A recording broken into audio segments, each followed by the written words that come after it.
Hello everyone, good morning. তো চলো আজকে তোমাদের সঙ্গে সারাদিনের একটা ব্লগ শেয়ার করলাম। তো দেখো আমি কিন্তু এরকম বেড গোছানোর কিন্তু ভিডিও সেরকম দেই না, আমার একটু ঠিক কেমন লাগে। যাই হোক, অনেকেই দেয়, তো আমিও ভাবলাম যে তোমাদের সঙ্গে শেয়ার করেই ফেলি। তো এই যে শীতকাল, আমার সব থেকে কষ্টের কাজ যে কম্বল এইগুলো গোছানো, মানে আমার যে কী কষ্ট লাগে বলে বোঝাতে পারবো না।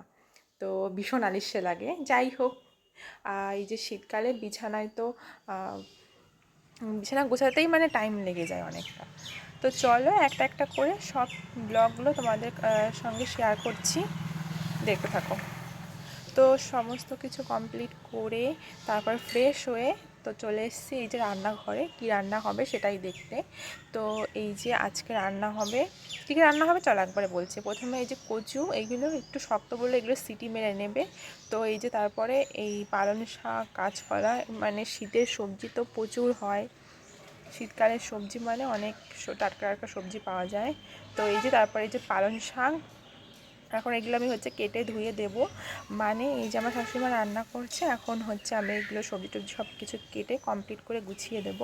আর এই যে হচ্ছে বাড়ির কাঁচকলা, তো এইগুলো হচ্ছে সব কিছু করবো। তো চলো কি রান্না হয় আজকে তোমাদের সঙ্গে শেয়ার করছি।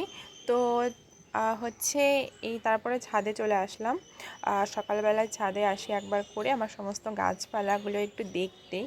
তো এই যে ছাদে না খুব কম রোদ লাগছে, যার কারণে সেরকম একটা গাছ লাগানো হয়নি। তারপরে এদিকে আমার বর বসে রয়েছে। এই যে তারপরে আমাদের সকালবেলা এই যে রান্না হয়েছে, দেখো আজকে রান্না হয়েছে এই, মানে সকালে খাবো হচ্ছে মাছ ভাজা, শাক, মাছ, ছোটো মাছ দিয়ে শাক।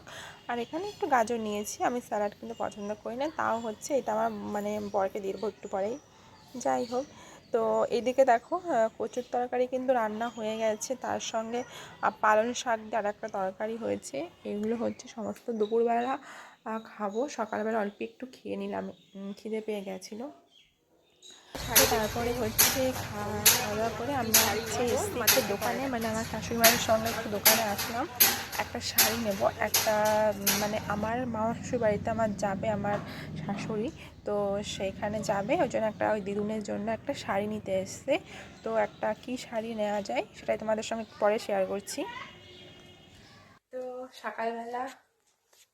সকালবেলায় হচ্ছে বাজারে গেছিলাম, কি শাড়ি কিনেছি সেটাই তোমাদেরকে দেখাবো। তো সম্পর্কে আমার দিদুন হয়, তো দিদুনের জন্য দেখো এই শাড়িটা নিয়ে এসেছি। এটা সেই কেমন করে ইট ইট কালারটা, বলো, বেশ ভালো শাড়িটা, সুতির সুতির মধ্যে। দেখো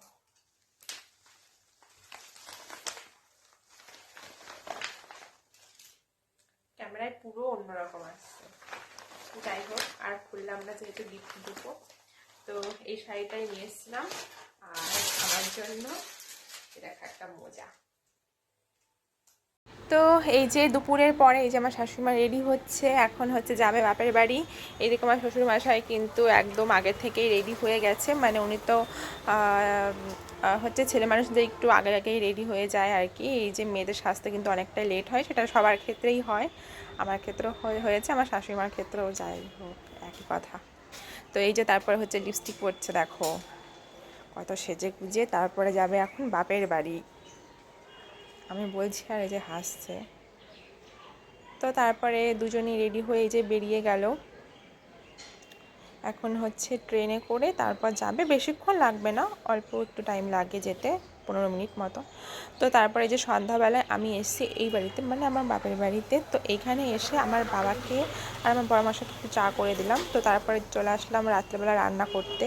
এখন রান্না হবে ডিমের ঝোল আর তার সঙ্গে হচ্ছে রুটি। তাই যে আটা মাখছি, ডিমের তরকারি আর রুটি, এখন আটা মাখছি।